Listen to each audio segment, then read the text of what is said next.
Mamma mia, salut les amis et bienvenue dans cette vidéo numéro 2. Alors dans cette vidéo, qu'est-ce que nous allons faire? Nous allons installer, comme je l'avais dit dans la vidéo précédente, l'ensemble des plugins qui vont nous permettre de pouvoir tout simplement coder ce fameux Mitsubishi, à savoir l'autocomplétion. Alors ici j'ai marqué tout simplement autocomplétion tutor type ahead.js parce que c'est tout simplement ce plugin que nous allons utiliser pour pouvoir générer notre autocomplétion. En sous-titre, j'ai mis ici rendre son interface utilisateur agréable. En effet, nous sommes à l'ère de la programmation web 2.0. Donc il faut une interface utilisateur beaucoup plus flexible et qui permet à votre utilisateur en 2 temps 3 mouvements de pouvoir avoir le résultat qu'il recherche.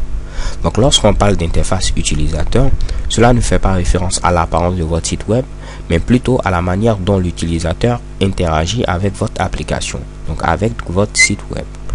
Alors pourquoi j'ai choisi ce plugin tutor type ahead.js? Parce que tout simplement, il nous permet d'afficher des résultats en même temps que l'utilisateur saisit des Mitsubishi.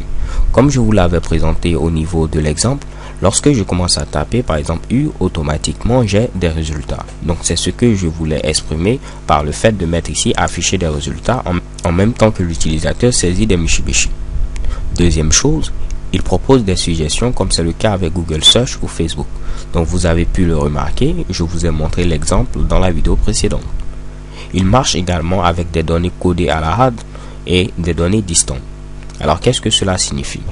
En effet, vous pouvez mettre vos données dans un tableau, c'est ce qu'on appelle le hard coding, donc vous allez mettre les données de manière dure en quelque sorte, ou vous pouvez utiliser des données qui proviennent d'un résultat de base de données par exemple. Donc c'est ce qui est exprimé ici par données distantes.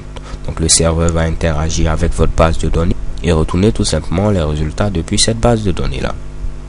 On a la possibilité également de faire une suggestion depuis plusieurs ensembles de données.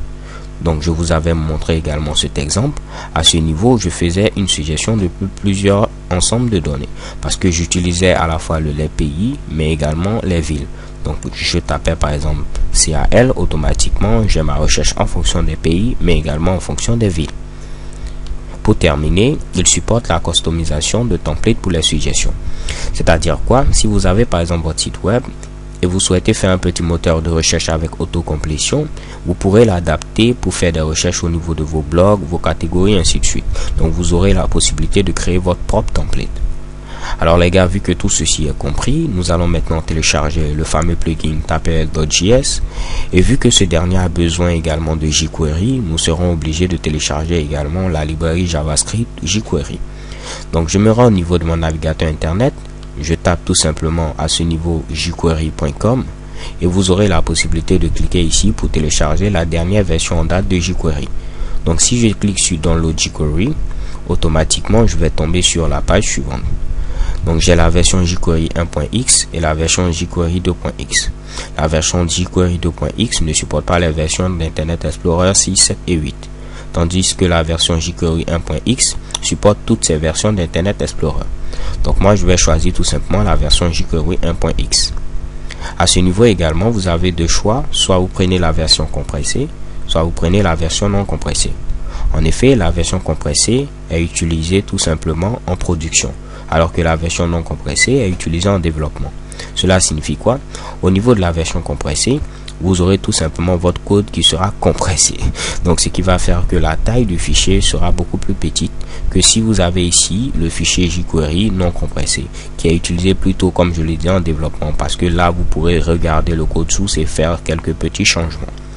Alors nous allons prendre la version compressée, donc je clique tout simplement sur ce lien. À ce niveau, vous pouvez faire CTRL S et enregistrer votre fameuse librairie jQuery. Vu que moi je l'ai déjà au niveau de ma machine, je ne vais pas l'enregistrer. Il nous faut également télécharger tutor type ahead.js. Donc je me rends au niveau de Google et je tape tout simplement ce fameux Mitsubishi. Tutor type ahead. Automatiquement, j'ai mon autocomplétion. Parfait. Donc je peux prendre ce premier lien et je serai redirigé vers le site officiel de type ahead.js. Parfait. Un petit Mitsubishi avec ma connexion internet. Donc tout ce que vous avez à faire, c'est de cliquer ici sur ce fameux bouton download la version tout simplement 0.9.3. Une fois que vous cliquez, vous allez avoir une archive qui correspond tout simplement à votre fameux plugin type ahead.js.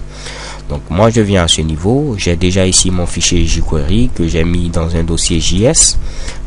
j'ai également ici mon fameux plugin Tapered.js. Donc je vais dézipper ce Mitsubishi, donc je fais tout simplement extraire ici. Et cela va me permettre d'avoir ici ce dossier Tapered.js. J'ouvre ce fameux dossier et comme vous pouvez le voir, de même que pour jQuery, j'ai une version non compressée et une version compressée. La version compressée a toujours ici pour extension .min.js. Moi j'aurais besoin simplement de la version compressée. Donc je coupe cette version et je vais la mettre tout simplement au niveau de JS.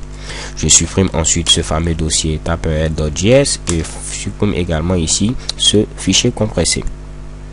Donc à ce niveau, si je me rends dans mon dossier JS, j'ai à la fois ma librairie jQuery, mais également ici mon fameux plugin qui va me permettre de jouer sur l'autocomplétion. Je vous ai concocté également ce fameux fichier index.html que je vais m'empresser d'ouvrir avec notre éditeur de texte favori, Sublime Text. Donc ici rien de bien compliqué, j'ai tout simplement ici une page HTML5 basique, donc je mets ici la langue, c'est tout simplement le français. J'ai ici mon titre, j'ai également l'encodage en UTF-8 et j'ai mis ici un fameux H1 tutoriel sur l'autocomplétion. Donc si je me rends au niveau de mon navigateur, j'essaie de voir tout simplement ma page, bam, j'ai simplement ici ce résultat là.